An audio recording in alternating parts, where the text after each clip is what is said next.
Conference.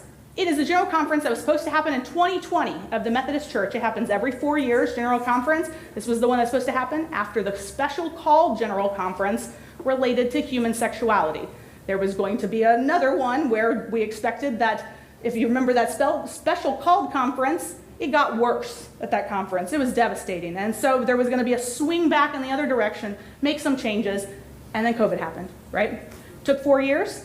You go, why did it take 4 years? We were all like unmasked, whenever we were here, because we are a global denomination, and there were countries dealing with the pandemic much longer, did not have access to vaccines for a much longer period of time than we did.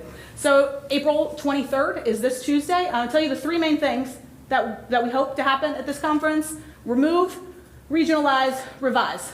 Remove any restricted language about human sexuality. So there's currently a line that was put in there in 1973.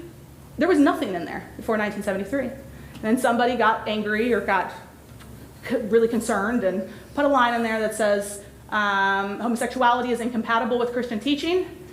And then since then it went down and then back. And so now we're trying to the first thing is remove those lines. Completely, that's what we're hoping will happen. Remove those lines. I think it's a pretty good chance of removing those lines.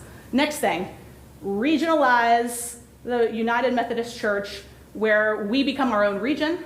We would have our own regional conference. What right now we have, you can put the next slide up actually. You are a part of a Methodist church, which is a part of a district, which is a part of an annual conference, which is Virginia, which is a part of a jurisdictional conference, which is like Southeast US, which is part of a general conference. So it goes from Southeast US to global.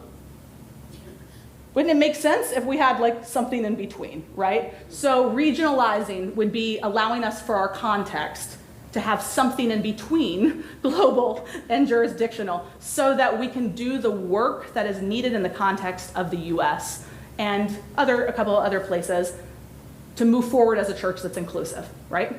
So that would be the goal. I'm not going to do every one of these slides. I'm going to actually send these out, but you can move on real quick just to the, in case you're wondering how General Conference kind of works, there are 862 delegates that are half clergy, half laity. Those delegates are chosen at an annual conference that, like, Christian Burnett is our laity representative. I'm the clergy representative for Kingstowne. In that body, we sent forward people that were elected out of that body to go to this.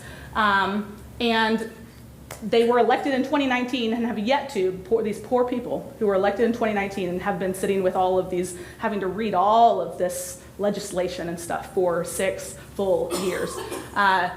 You can move on to the next one. And so at General Conference, it's a 10-day meeting consisting of several parts. But this year it's going to be in Charlotte.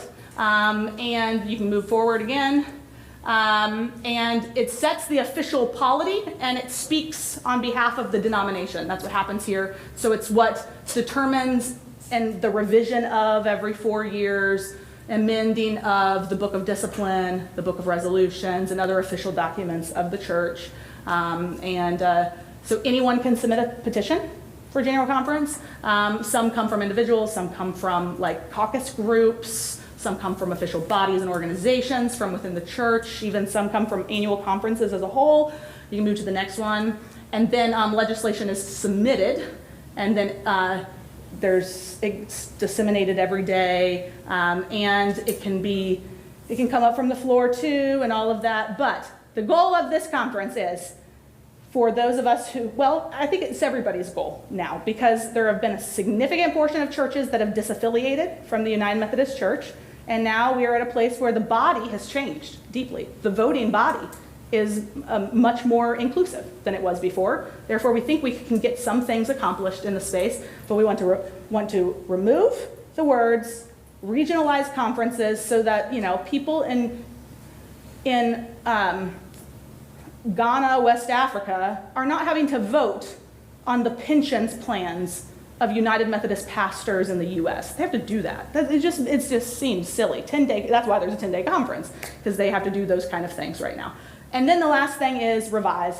That's the part that probably will not happen this conference, if I could say that, is to revise the words in the book of discipline to have affirmative words for and in protecting of LGBTQ people. That we hope that we can add those words at some point in time.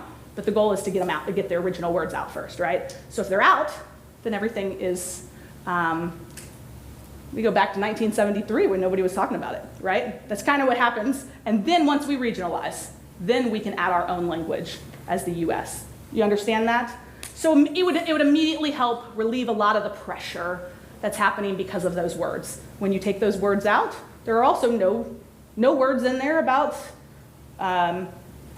weddings and the consecration of marriages. There are no words in there then about ordination and who can be ordained. Just no words. There would be none related to that, which is a great place to begin, right?